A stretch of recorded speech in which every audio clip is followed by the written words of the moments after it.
కేసీఆర్ కు పెరుగుతున్న ప్రజా ఆదరణను తట్టుకోలేక కాంగ్రెస్ ప్రభుత్వం రాజకీయ కక్ష సాధింపు చర్యలకు పాల్పడుతుందని సిట్ నోటీసులు పూర్తిగా ప్రజల దృష్టిని మళ్లించే కుట్రలో భాగమేనని మాజీ ఎమ్మెల్యే గండ్ర వెంకటరమణారెడ్డి ఆరోపించారు.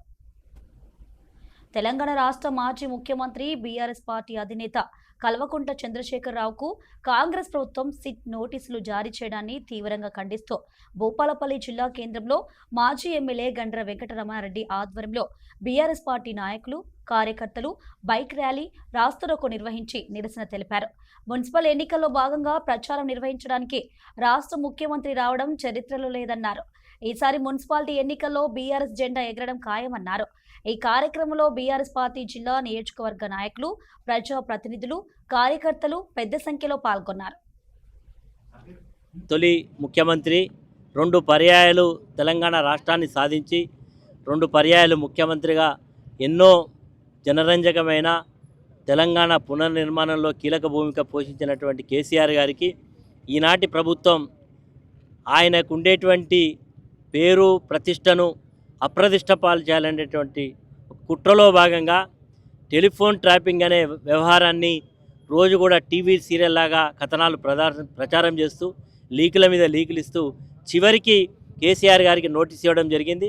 వారు దానికి సమాధానం కూడా ఇవ్వడం జరిగింది. నేను మున్సిపల్ ఎన్నికల్లో కొద్దిగా బిజీగా ఉన్నా, నేను తర్వాత వస్తానని కూడా చెప్పడం జరిగింది.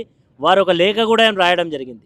నేను ఎర్రవెల్లి ఫామ్ హౌస్లో ఉంటున్నా, అక్కడికి రండి, అక్కడ విచారణ చేసుకోమని కూడా చెప్పడం జరిగింది. కానీ ఆయన ఒక బాధ్యత కలిగినటువంటి ఒక రాష్ట్ర ప్రతిపక్ష నాయకుడు, అదేవిధంగా ఒక రాష్ట్రానికి ముఖ్యమంత్రిగా చేసినటువంటి ఆయనకు ఇంటి ముందట ఒక నోటీస్ అతుకుపెట్టి ఆయనకు ఉండేటువంటి ఇమేజ్ను పూర్తిగా తగ్గించేటువంటి ప్రయత్నం చేస్తూ ఉన్నారు.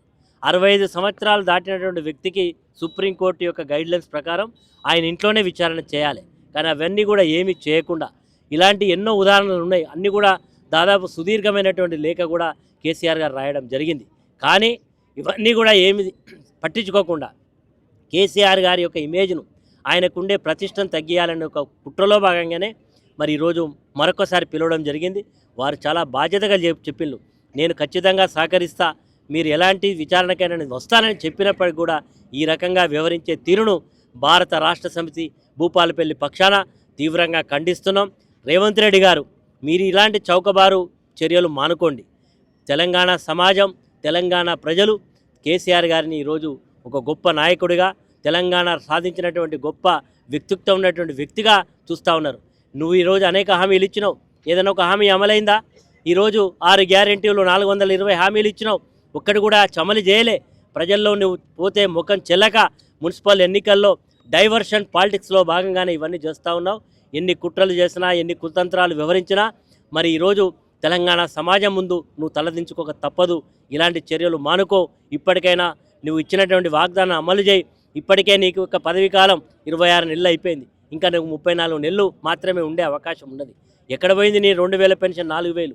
ఎక్కడ పోయింది నీ మహాలక్ష్మిత కింద 2500? ఎక్కడ పోయింది ఈరోజు తులం బంగారం? ఎక్కడ పోయింది గ్యాస్ సిలిండర్లకు ఉచితంగా ఇస్తాను డబ్బులు? ఎక్కడ పోయినా ప్రజలు ప్రశ్నిస్తూ ఉన్నారు.